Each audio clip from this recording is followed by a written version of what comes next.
Welcome, one and all, to Liberty After Dark live stream. We hope that you enjoy the show and will engage in the conversation along with us.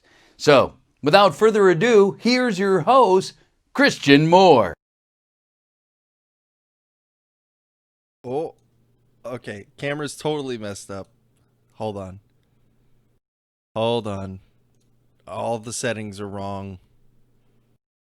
Configure video input. White balance. That's good first step.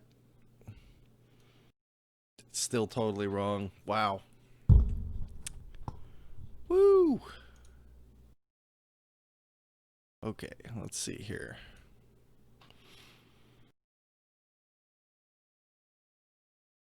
Honestly, I think that's going to have to do it for now. Yeah, cool. We'll just work with that. Sweetness.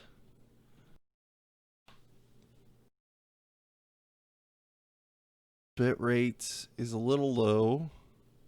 No drop frames though. Let me just change something real quick. Yeah, we'll change that to that.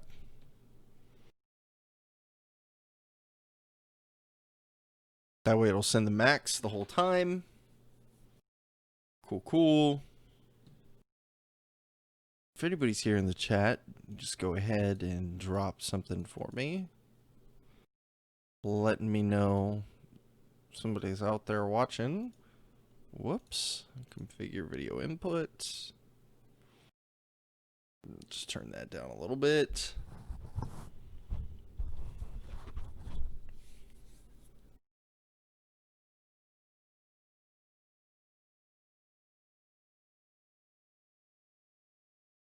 Cool, cool. Let me go.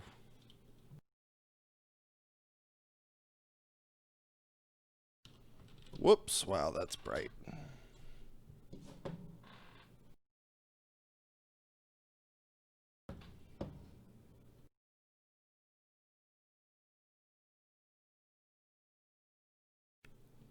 Sweet. Looks like everything's working. All right. So, yeah, sorry that I was late, guys. I'm very happy to say that I was having a great time with my family. So, I kind of missed the window to start live streaming. So, we are 40 minutes late, but if we're not, at least we're broadcasting today. How about that? How about we look at it that way? We're live and we're ready to go.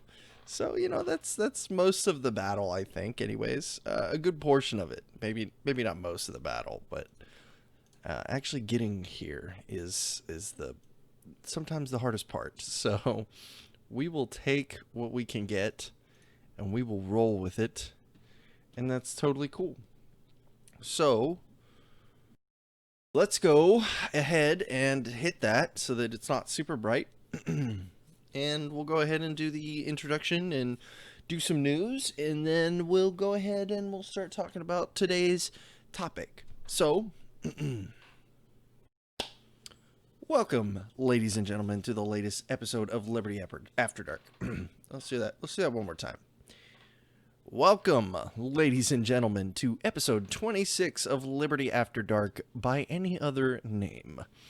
I am your host, Christian, and today we're going to be walking down a little bit of some news, some libertarian thought as usual, and then we're going to wrap up the show and go to bed. So, first things first, we have the news, as per usual. So let's just go ahead and lay out some of the ground things here. We have some news that is really not that pertinent, mostly involving the Democratic presidential candidates that I don't really care about, so we're not going to put too much time into that. But Pete Buttigieg is getting a lot of flack for moving somewhat towards the center, I guess you could say, as far as the left is concerned. So he's getting quite a bit of flack for that. I think it's mostly kind of overblown. His campaign has been completely, what's a good word for it, decimated ever since the shooting happened in the town that he's the mayor of. It's not been unrecoverable. He still polls decently, but it's definitely been much, much, much harder than it needs to be. Rudy Giuliani is still going all in on Ukraine. He's freaking out. He's afraid he's gonna either get killed or something. I don't know what's going on. I know Trump has been doing a lot of work with Turning Point USA. There's some news about that. There's the DNC. This is an important thing. The DNC is slightly tweaking the debate criteria. So it's going to be a little bit more difficult than it was even last time for Democratic candidates to get in. And it looks like Cory Booker is not going to be making it unless some big changes happen. Amy Klobuchar is probably going to be right behind him. And yeah, it'll be a big stinker for sure. We will hear all about that. And it probably won't be a fun time, but let's see here. Oh God, the spending bill that got passed. Let's just go through that real quick. So, a $1.4 trillion spending bill passed through the House while all the impeachment stuff was going on, and the biggest thing about that is it's, I think, $728 billion of that is defense. It's almost $40 billion extra for defense. Troops get like a 3% raise. There's some other things in there. But yeah, I mean, we're talking multi-billion dollars increase in defense. We're talking research for gun control stuff. We're talking 21-year-old federally mandated smoking age. So the nanny state is in full swing. And that's to me, like, so I expected them to raise spending. That to me was a given. I knew that was going to happen, whether it was this or whether it was they were going to add some bills that reappropriated funds somewhere, whatever, the budget. I knew that was going to happen. Trump in his campaign and his presidency, that people just love spending money. Actually, since 2000, since like 2000, people just love spending money. Especially in government. Like it's candy. They just give it out. But really what caught me out of nowhere, I didn't even know this was a thing, was them raising the minimum age for tobacco. So I posted this on Facebook. So if you're following me on Facebook, you saw this. But I basically said that it's crazy to think that something that people have done for thousands of years can get you in trouble with the government now. Like, that to me is insane. Like, the nanny state is big on this one. Like, I was very upset when Texas raised the minimum age to 21. That's not government's job.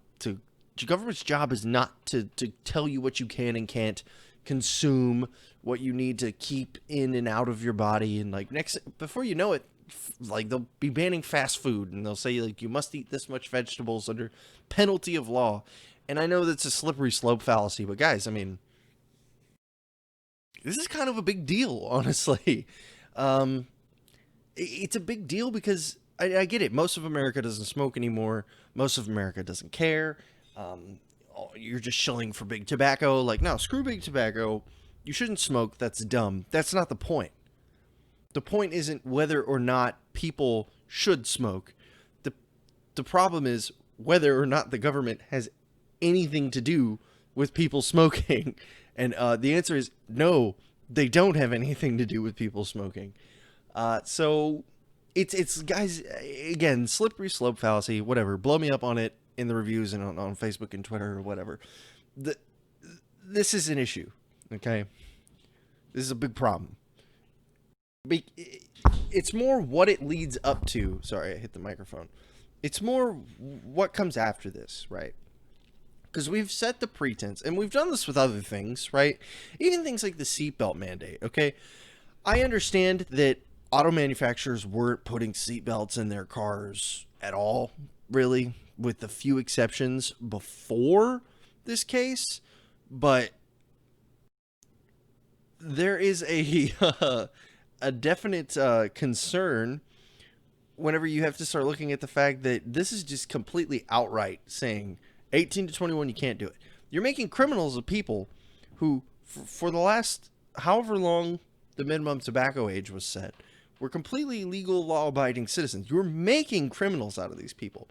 And I think, you know, this we say these kinds of things when it comes to like gun control and stuff like that too. Like, you're making criminals out of innocent people. But I think it's important to understand that any situation where the state is taking your rights away, delineating them somewhere else, or getting rid of them, or throwing them out the window or passing them off to somebody, That's an issue. Okay, that is something that we need to be talking about. This isn't like an esoteric, like, oh man, I wish the state would be gone tomorrow. Like, these are things that matter today because, the entire federal government just decided that if you're between the ages of 18 and 20 and 364 days, you are now criminal if you buy cigarettes. Or if someone sells cigarettes to them, they're criminals now. And that's not okay. It's really not okay. It's a big problem. And it shows that we have an issue with understanding the role of the state in society. And that's going to kind of go into what we're going to talk about today for the main bulk of the show.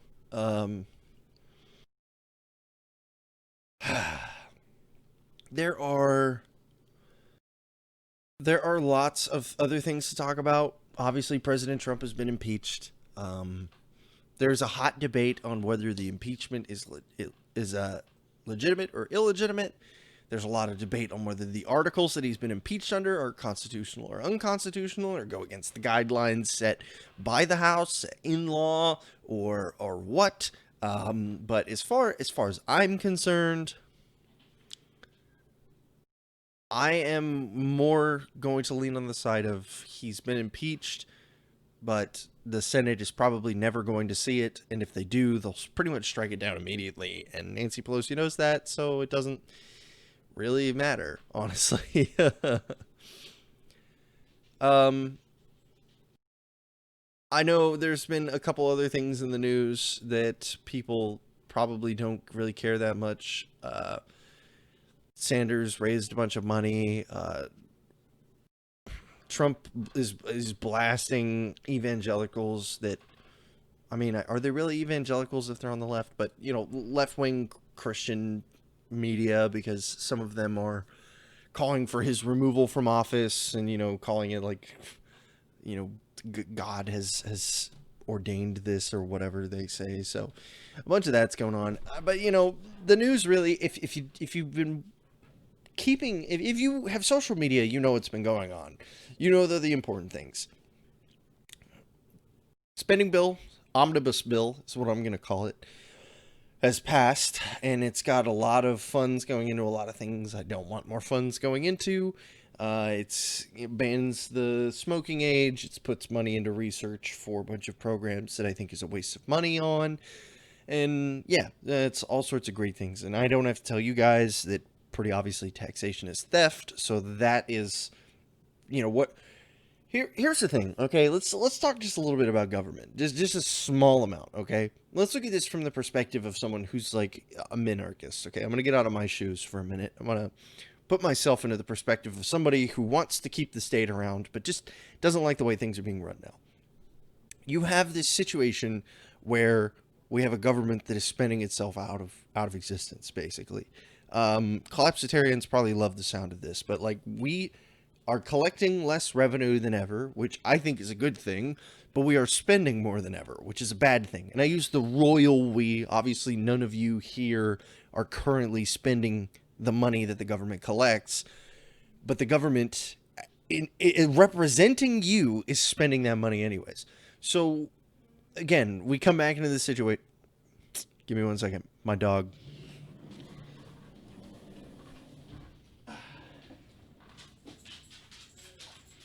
He's good. So, like I was saying, we get into this situation to where we have to take a step back, even as someone who's like a minarchist, and we have to say like, okay, well, hold on, what's going on here? Because if you are going to have any sort of, I would argue as a voluntarist that you pretty much can't have a state. Everybody has to be implicit in the creation of the state and consenting to the state, and they have to be given an opportunity to consent to the state. Otherwise, you're involuntarily associating them with the formation of the state. Whatever. Okay, cool. We've gotten that out of the way. Pretend you're still a minarchist, and you say, well, we need this state but we can't be spending money that we don't have, because that's accruing debt on people who I suppose that in this situation you could say that if you signed on the dotted line saying that they could accrue debt in your name, then they could do whatever they want. I guess they could spend themselves into a black hole of nothingness, but then it would be you as the person associated with them's responsibility to pay it. So really, this is what this is all coming to, is that we are spending way more money than we take in, and we are not even remotely close to paying any of it off, because we've decreased the amount of revenue, and that's a problem. And I'm not saying we should increase revenue. I'm saying we should cut spending, but we're not doing that, because there is no economic conservative in government. I guess you could say, like, maybe Rand Paul is an economic conservative, maybe, but I don't see him filibustering this spending bill. It's already passed. So I think this just goes to show you that there is no economic conservative. The budget is just to delegate money out to wherever you can throw it, and it's just a race to see who can get more of it put where. It is suspicious timing that the budget was just blown through the House without any time to look over it during all of the impeachment stuff. So it seemed like nobody was interested, not even the legislature, not just us, not the media, nobody was interested in what the bill had to say. It was fine. Everybody was like, whatever. Oh, smoking age is 21, $1.4 trillion that we can't afford to pay for. It's great. And so that, guys, I've talked about the economy before. I've talked about things like debt spirals and what entails all of that, but this is how we make the hole even deeper, right? I'm not saying this is the end of America. I'm not saying Trump's ruined our fiscal, I mean, he kind of has, but so did Obama and so did Bush. So the last 3 presidents have all screwed us over like that. But we really have to consider the fact that is the deeper the hole gets, the worse it is. And as much as I talk about how unfeasible his plan is, what's his name? I just talked about him last episode too.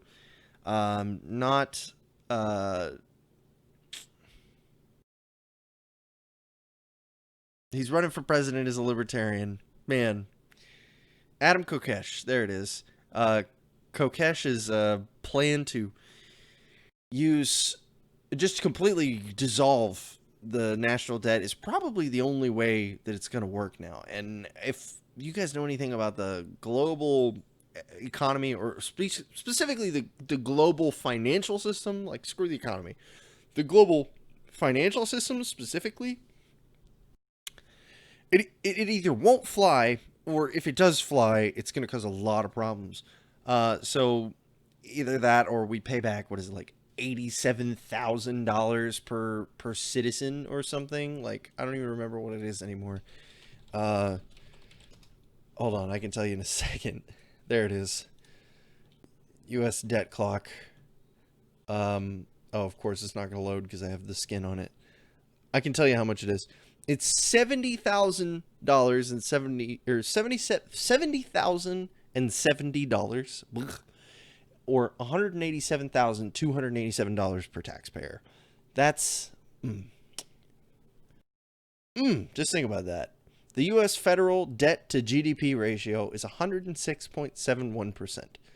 In 2000, it was 55.17%. The debt to GDP ratio. We've eclipsed our debt to GDP ratio. We have completely left it in the dust. It is absolutely nothing, basically. Nothing of note, anyways.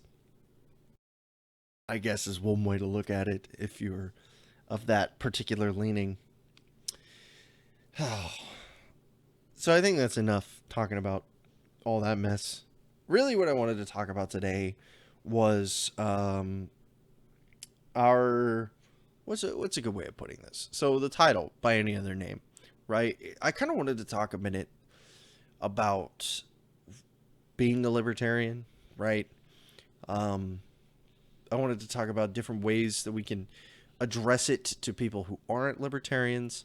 And I thought about for a minute what I was going to call this show, because like I was saying, I was a little late to the party on this episode. I was spending some time with my family, and I just completely missed the 8 o'clock deadline. So, but here we are, and I was thinking, what is it? What does it mean to be a libertarian? Do you have to be like an anarchist to be a libertarian? What's a real libertarian? Does it matter? How do we, should we just use these subcategories to make distinctions of ourselves? And I went through all of this kit and caboodle brainstorming session about what I was going to talk about today. And I think it's important to realize that we kind of, I won't say we have an identity crisis. We co-opt, we take a philosophical idea.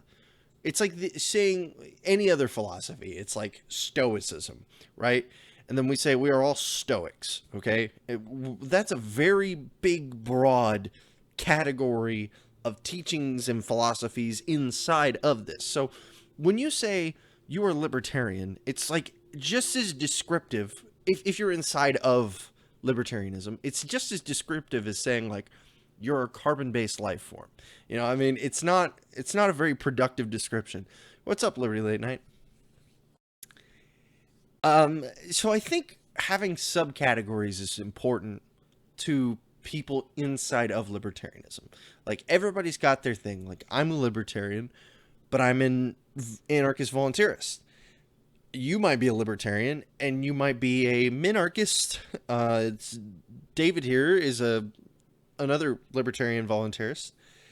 And, without those taglines, we don't really have an accurate way of describing what we are, unless you want to sit down and say like, oh, well, see, I enjoy a philosophy that puts the freedom of the individual as the primary motivator of political philosophy. And in that particular branch of political philosophy, I believe that all actions that are non-voluntary are violent, therefore should not be associated with any form or structure of power. And so, good luck telling somebody that without them hanging up the phone or telling you that they're not interested anymore. So if you have words and taglines, it gives you a tribe to associate yourself with. And I talked a little bit about tribes last episode and some of the problems that being a part of those tribes brings. But there are also potential benefits of being in said tribes. There is like a sense of community, and sometimes we abuse that, and what happens is we create echo chambers, particularly if you've are on Facebook. It's really easy to go like a couple libertarian pages and then just get sucked into the loop that is nothing but libertarianism. All of your friends are libertarians. All of your friends are in these groups. Everybody knows each other. Not speaking to any group in particular, just more speaking out into the void. And a lot of the groups that, like a great one, okay, like let's just say like libertarian PC gamers or whatever it is. One, most of those people probably aren't real libertarians, which we'll talk about in a second. Second off, it's just a giant echo chamber of degeneracy, and it breeds degeneracy, because we all have like a confirmation bias inside of us that makes finding contrasting opinions to what we believe more difficult. But we also have an ad populum fallacy that's really easy to fall into, which is if everybody agrees, it must be true. And the more you're surrounded by people who think different than you, the crazier you'll feel. So it's important to have a rock in your own base that you can come to. But you got to branch out. You got to like at least be involved with people who don't agree with you and not talk politics. How about that? Because being in the soup, in the thick of it all, isn't healthy for you. It's not productive for you to develop as a person. It's not productive for your ideas to develop. It's not going to make you better at having conversations or even, God forbid, arguing or having a debate. And it kind of more often than not breeds degeneracy. It's like we have a lot of reactionary movements in modern politics. Politics throughout history has had a lot of reactionary movements. And, things like modern white nationalism. Oh, am I going to get demonetized now that I said that? Are obvious reactions to some leftist movements. And I'm not saying that they're good. I'm not saying that they should exist. I think that they're pretty awful things to support and terrible ideologies, but they're obviously reactionary ideologies that were brought about by a very specific set of circumstances. And the reason that this is all important is because libertarianism kind of works the same way too. Like, what brings people to libertarianism really? Ron Paul, apparently, people who intellectually come here on their own, 2-3%. People brought by their friends, 10 to 15. I'm just making up numbers here.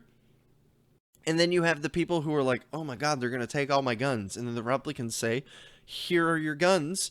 And then they freak out and they come to libertarianism because they like weed and they like guns. Exactly. The Liberty Late Night guys over here, David and Mary, they're both Ron Paul babies. I think that's a very large majority of libertarianism is Ron Paul babies. The rest of them are the people who've been alienated by the Republican Party, some by the Democratic Party, who showed up and decided that they wanted to be libertarians. They wanted to be Republicans that smoke weed, okay? That's a lot of people who call themselves libertarians. And to get more into what I want to get into, I think it's really important that we have these subcategories. And I know people hate it. People hate labels. People hate being put in groups because we as tribal creatures, not only are we naturally attracted to them, we're naturally attracted to know what other people's are, right? When you start talking politics, you'll use it as an identifier to say, oh, I'm not these guys. I'm these guys. Or you'll ask people, oh, you're probably one of these guys, right? Or they'll say it like, oh, you're one of those guys. They'll just put it on you. And because that's how our brains are wired. It makes it easier for us to communicate if we have a set of, it's like a table. It's like we can pull up a list of characteristics that we can derive from this person based off of their tribe. It makes it easier to communicate. And communicate as in actually communicate, not have a productive conversation or anything. So whenever we find ourselves in these situations where we're engaging with people who are basically just Republicans who want to smoke weed, what do? Okay, there's a couple different responses. Some people just ignore them. Some people say like, oh, you're not a real libertarian, and they just kind of move on with it. And then you have the Crusaders. And to be honest with you, like, I don't really even know which category I'm in anymore because I think it depends on what they're talking about. But there is a very strong movement of people, particularly anarchists, who are very, very, very, very hell-bent on only the truest of libertarians calling themselves libertarian. Okay, and we've already talked about the fact that that's such a broad category to begin with. Like, what does it even mean to be a real libertarian? Like, okay, I obviously believe that if you take libertarianism to its logical end, you wind up with voluntarism. If you read what libertarianism is, but libertarianism is not the Wikipedia definition of libertarianism. Libertarianism is an ideology. That therefore means that it is motivated by the people who are a part of it, okay? So if everybody who was a libertarian was an ANCAP, the default position of what is a libertarian would be in your brain an ANCAP. But it's not, right? I mean, it might be for you because we're in those circles, because me and you, but if you were to ask Susan on the side of the street who barely knows anything about politics, what's a libertarian? She's either going to say, what?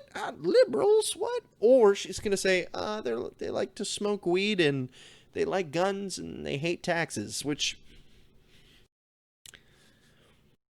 Is that everything we believe in? No, not at all.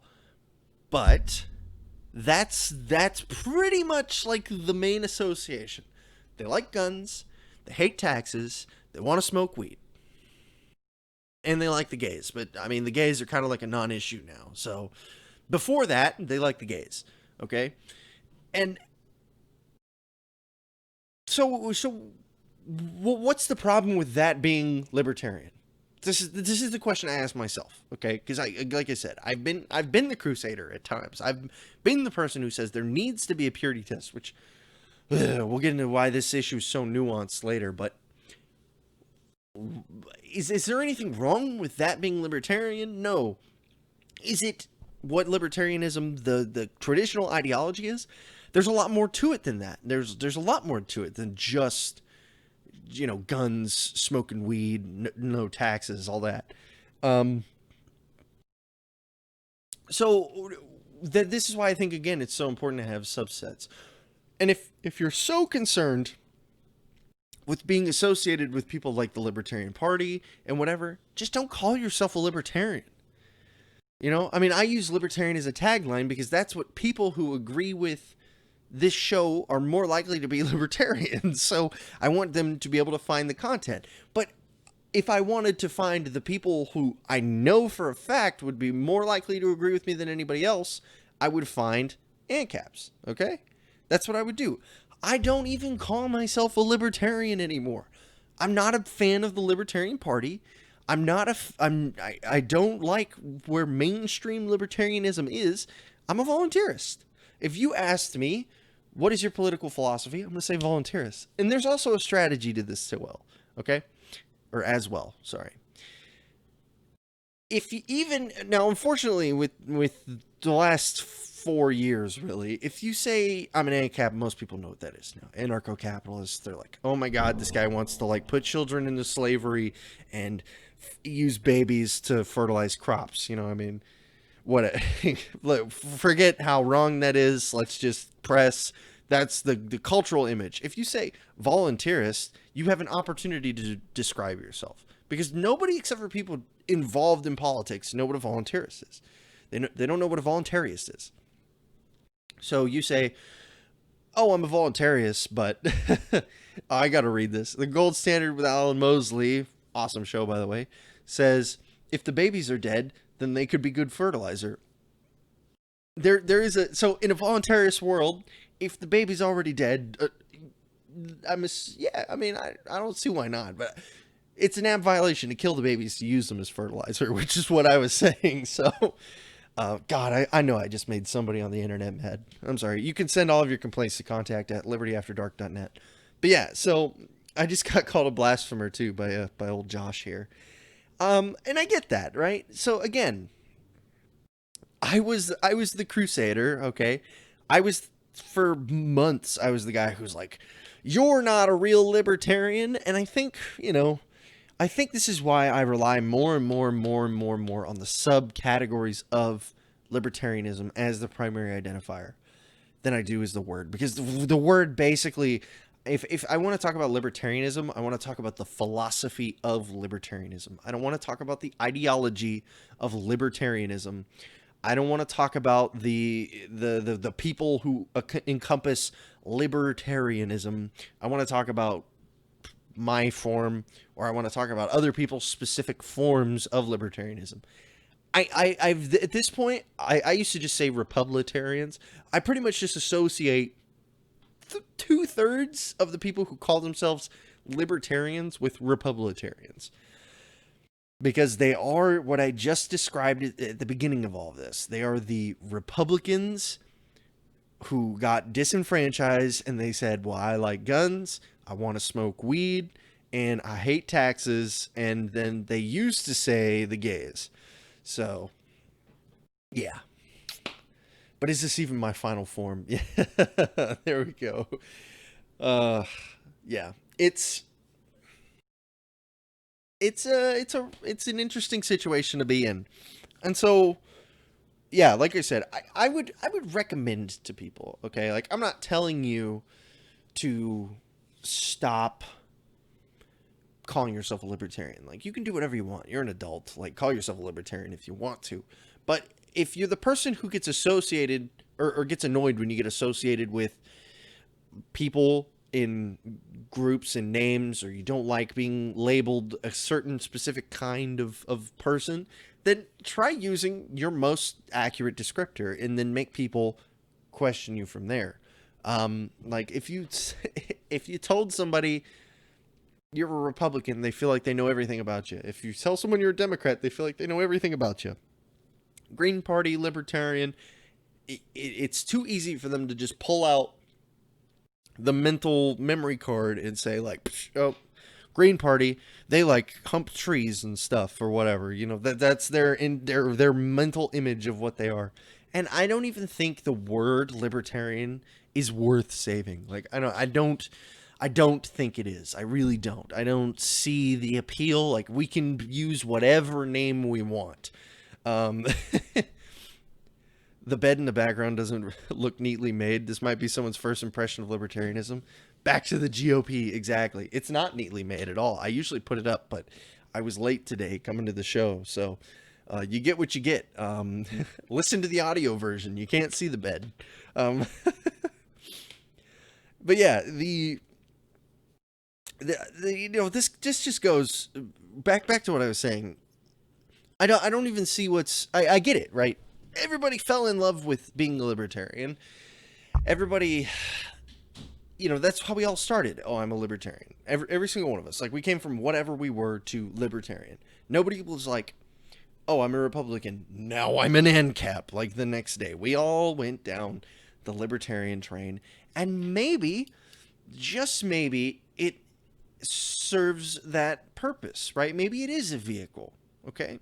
So for those of us who want a free society, for those of us who want a voluntarist community, or even just a minarchist society at this point, really, like from the perspective that we're coming at now, these are all in the same direction, okay? They get off one stop earlier, but they're in the same direction. Maybe having libertarianism, the ideology, not the political philosophy, but the ideology of libertarianism, be this vehicle for people to move down this path and educate themselves. I'm okay with that. Like, most people hear about the NAP by becoming associated with libertarianism. Most people's first time that they come up with the NAP is either someone educating them about it or them signing for the Libertarian Party. I mean, it's educating people on the non-aggression principle. How mad can I be? Really? Alan says, we're dropping all references to libertarian, anarchy, and etc. after January 1st because they're useless and we're sellouts. I call myself an anarchist voluntarist. I don't have any problem with the use of the word anarchy.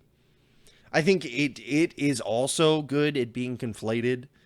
Like, you say anarchists and people immediately think like people flipping cars and dumpsters burning in the streets and everything. But I have no issue calling myself a voluntarist to anybody. It always opens up with a question. When you say, oh, yeah, I'm a voluntarist, they say, what is a voluntarist? What is this? And then you get to explain, oh, well, it just means that I believe that all people should be able to freely associate without violence in their lives. And then they say, oh, who doesn't want that, right? Who doesn't want to be able to freely associate without violence in their lives? And that's the first ding right there. You always start with the good foot. You always start with the commonality. No one is a part of a political philosophy that says, oh, really? I want to maximize the amount of violence in everyone's life possible. Nobody, not even the people who do that, really want that, or at least think that they want that. Maybe they do want that, but they don't think that they want that. I'm just distancing myself from the angry Democrats and jaded Republicans that think they're libertarians. It's true. Like, we were talking about this earlier. This is exactly why I was saying it's probably better if you use your most accurate descriptor. Like, whatever. Don't call yourself an anarchist. That's fine. There's so many other things. You can be an agorist. You can be a voluntarist. You can be, what is the other one? I mean, even if you just call yourself like a collapsitarian, most people have to ask what that is. Like, most people don't know what that is. They have to ask the question. So this is officially the voluntarist show. It's been that way for months now. But I think this is something that we kind of overlook. And a lot of us, again, I think I'm a little bit repeating myself now, so forgive me, but I just want to make sure I really hit this. We have this attachment to the term libertarian. I get that. We are the libertarians. We want to protect that term. That is our tribe. I think that's a little bit lizard-brained of us to do that. I think that's a little bit too much of our limbic system telling our cortex what to do. We gotta we gotta refocus here. Like, is the word that important? Is it so important that you will make yourself look like neckbeard trash telling people who is and is not a libertarian? So I'll call myself whatever the highest bidder wants. That's a true ANCAP right there. um, it's, you know, it's just, yeah, you're just making your life so much easier for yourself. If you make people ask the question in normal society, you are making it so much easier for yourself. And if they don't ask the question, whatever, you don't have to explain yourself. You are not obligated to say, like, oh, well, I'm a Democrat. What are you? And then you say, oh, I'm a voluntarist. And they're like, oh, cool. Whatever. Like, they can know nothing about it or whatever. I mean, it doesn't matter. You're not obligated to educate them on everything about libertarianism. So, really, I wanted to spend most of this time talking about labels because I feel like we get wrapped up in labels a lot as libertarians. Should you be a crusader? I don't think so. I don't think it's a good use of your time. I think there's a lot more productive things you could be doing.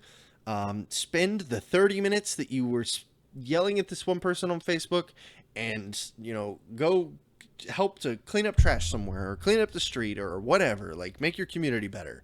Make a garden. I don't know. Do something healthy with your life instead of fighting for the word libertarian. Like, it's already been co-opted, guys. Like, if you're watching this show right now, 90% of you are either voluntarists or you're on the way, you're a minarchist, whatever.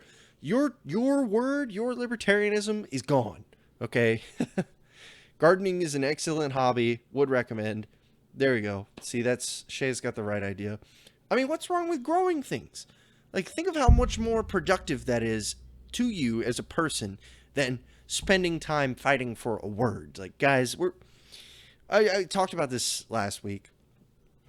We're taking a different direction on the show. I'm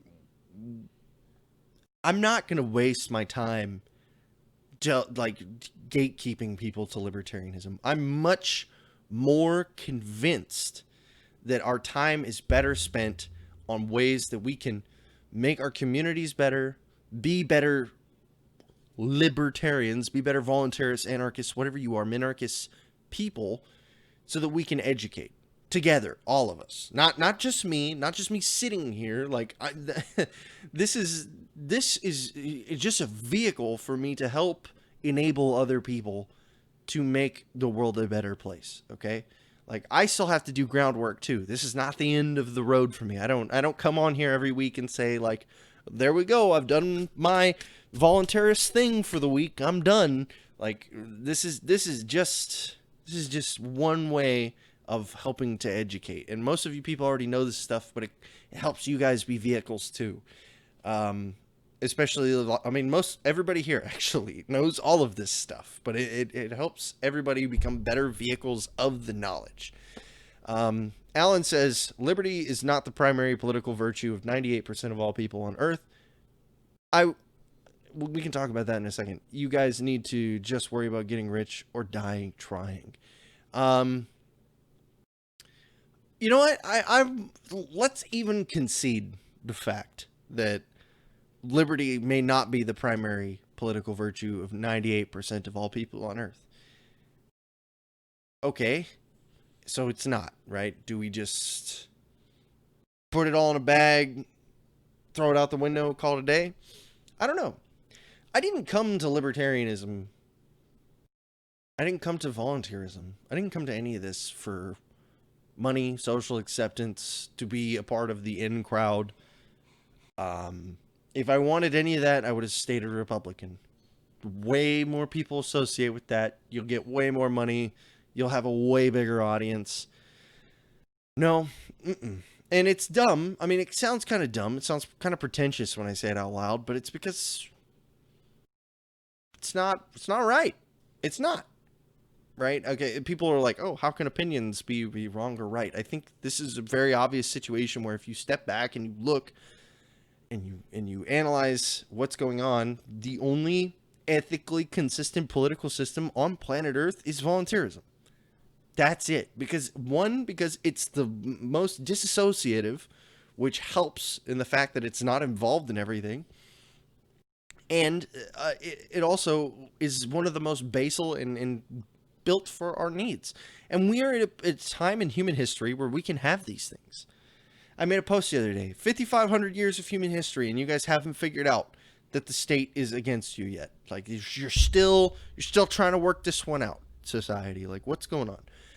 I was talking, whenever I had the episode with Patrick Smith, he talked about the idea that humanity, since its fruition, has trended towards freedom.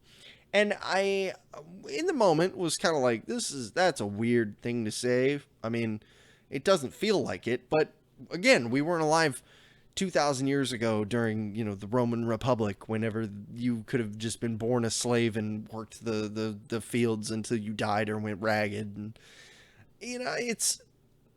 it's true. And I think that we have the technology, we have the society, we have the systems in place to where this is an actual possibility. Now, it's not a possibility tomorrow. I've talked about this. A voluntarist community it's not going to happen today. It's not going to happen next week. It's not going to happen in a month. It's not going to happen in a year or 10 years or probably even 20, 25 years. But is that what you want? I mean, it's like, is that what you need? Are you here for, and this is a rhetorical question. You process this. If it's not you, that's fine. Let it blow right past you. But again, I talked about this, what was it, last week, the week before that? If you're here for freedom today or tomorrow, you're probably in the wrong group, guys. Because I don't see a voluntary society setting up tomorrow lasting to next week. I really don't. Because we are not there yet. Ellen is completely right. 98% of people, liberty is not the primary political virtue. It's not. We have to change that. That's on us. That's not on anybody else. That's on our shoulders to bear. And it's not your responsibility to go out and educate the entire world. But it wouldn't help if you did a little. Or it wouldn't hurt, I mean. It wouldn't hurt if you did just a little bit. If you helped your communities.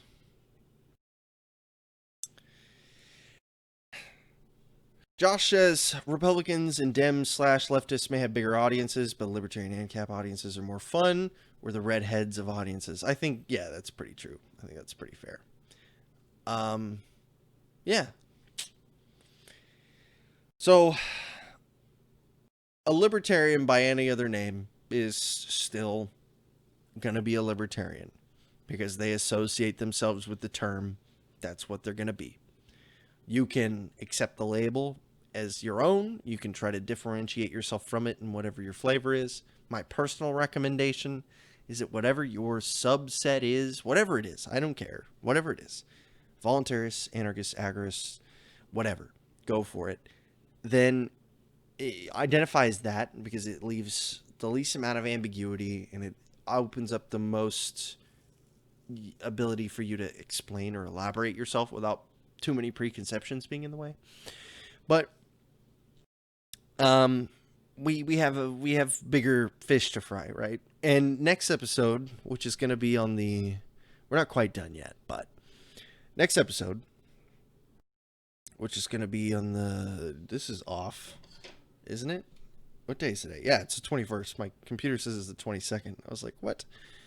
The 28th, we'll be going over the year in review, and we'll be talking about all of the ways, however many I can find anyways, or you guys want to send me, that we got a little bit closer to freedom this year. And I know there's so many things that we can sit by and talk about and look at how much worse everything is getting. And I get it, guys. I get it. I did it today. I went on a rant on Facebook. I told you guys I wasn't going to. I did it anyways. Okay, I tried to make it as constructive as possible.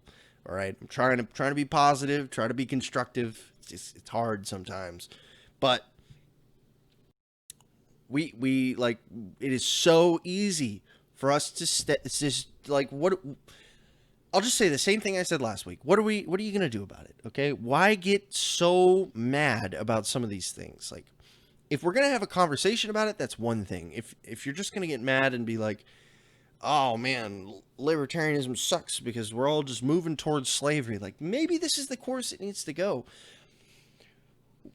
One of my favorite things about volunteerism is that it is an individual philosophy first. You can have volunteerism with one person. You can do it. Okay, it doesn't make a lot of sense because there's no need to have it when it's just you. But you stick 2 people in a room, 3 people, or 2 billion people in one room. It's a functional philosophy. It's a functional political philosophy. It's an apolitical political philosophy. That's the best kind. It's been co-opted. It's not even a political philosophy, really. Like, if you actually look at what voluntarism is, it's just a normal philosophy. It's just a normal ideology, and we can co-opt it into a political ideology because we can use that philosophy the same way that people use pragmatism as a philosophy to view altercations. Same exact way. And it just so happens that when you live your life that way, it's associated with interactions in society, which therefore, to some extent, makes it a political philosophy. And when the political system no longer exists, it'll still be a social philosophy, a political philosophy, however you want to describe it. There's a lot to that. There's a lot to unpack just from that. What is a voluntarist by any other name is a voluntarist. What comes down to it is what they do, represent, act, behave, etc. This is why I'm so big on promoting leading with your best foot forward. Now, if you're gonna get out there and say something that is, like I did, that is motivated by frustration, try to do so in the most constructive manner possible. Either try to make it an educational opportunity, try to have a discussion with somebody, just try not to be toxic with it. Because I think our representation of ourselves to the larger world is so important. It's so important. We have, for the first time in modern history, we have the ability for some random douchebag to get up in front of a camera with a microphone and be able to talk to dozens, hundreds of people about these ideas. We have never had a better time to explore and expand niche ideologies than we do today. And I totally accept the fact that volunteerism is a niche ideology. That it is an uphill battle. I'm right, dude, guys. I'm right there with you, okay? I am not I'm not gonna blow any smoke in your face. It's an uphill battle. But we can do this. If we can leave the world freer than it is today, or at least do our best. I know nobody likes to talk about that. It always sounds like you're copping out when you say something like that. But it's so true. Like, even if we all die and the world is a darker, dystopian, authoritarian nightmare, but you did everything that you could to keep that from happening, whatever that may be. Whether it's as simple as you trying to promote good communal behaviors, or you did your keyboard warrioring to spread the word, whatever you can do. As long as you do that, I can't criticize you for it. If that's what you can do to the most of your ability, whatever. If you volunteer with Habitat for Humanity, or work at the soup kitchen, or you donated to a food drive, or whatever, to benefit your local communities, you have made the world one step closer to being a more self-sufficient community. Or you've made your community one step closer to being a self-sufficient community. Particularly if you weren't the kind of person who did this stuff before. Especially if you weren't the kind of person who did this stuff before. I know we as libertarians, we like to be a little bit boisterous. I mean, everybody is, but voluntarists and everybody are like this to an extent. It's just part of being a human. But if you do something nice, you like to talk about it and be like, oh, look at these nice things I've done. I mean, I've been the first to say I've not been the greatest voluntarist because I haven't been that involved in my community. And that's something that I could be doing that I'm not or haven't been. Will be in the future, but haven't been in the past for a variety of different reasons, including not even being in the country. But yeah.